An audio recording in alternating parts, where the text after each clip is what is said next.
Hi friends, ఈరోజు నాటుకోడి కూర ఎలా చేయాలో చూపిస్తాను. సో ఫస్ట్ నాటుకోడిని అయితే కట్ చేసి పెట్టేసుకోవాలి. తర్వాత ఉప్పు, కారం, మసాలా, ధనియాలు, అల్లం వెల్లుల్లి పేస్ట్, ఇంకా గసగసాలు అన్నీ కలిపేసి అయితే పెట్టేసుకోవాలి. ఎంత కారం ఎక్కువ వేస్తే అంత బాగుంటుంది. నాటుకోడి కూర అంటేనే కారం ఉండాలి కాబట్టి ఈ విధంగా మనం కలిపేసి పెట్టుకుంటాం కదా. సో అందులో మళ్ళీ మనం ఏం వేయాల్సింది అయితే లేదు, డైరెక్ట్గా కుక్కర్లో వేయడం అంతే. సో చాలా చాలా బాగుంటుంది, డెఫినెట్గా ట్రై చేయండి ఎవరైనా. ఆయిల్తో సహా కలిపేశాను, కాకపోతే తాలింపులో కొంచెం ఆయిల్ వేసుకోవాలి.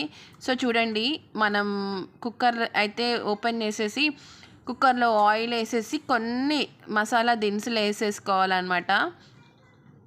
ఎందుకంటే ఆయిల్ వేడవాలి కదా. సో కాసేపు ఉంచేసి ఇంకా ఆయిల్ వేసేసుకొని కొంచెం అల్లం వెల్లుల్లి పేస్ట్, ఆనియన్ పేస్ట్ అండ్ కొంచెం మసాలా వేసుకొని ఈ చికెన్ పీసెస్ అయితే అందులోకి డ్రాప్ చేసేసేయాలి.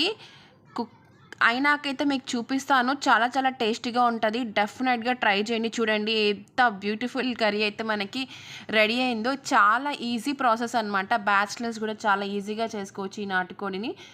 ఎందుకంటే మనం అన్నీ ఫస్టే కలిపేసుకున్నాం కాబట్టి మనం పెద్ద హడావుడిగా ఊరికే కలిపెట్టడం అలాంటివి ఏంటి, డైరెక్ట్గా కుక్కర్లో వేసేస్తే నాటుకోడి పులుసు అయితే రెడీ అయిపోతుంది. తినడానికి అయితే రెడీగా ఉండండి. Thank you so much for watching.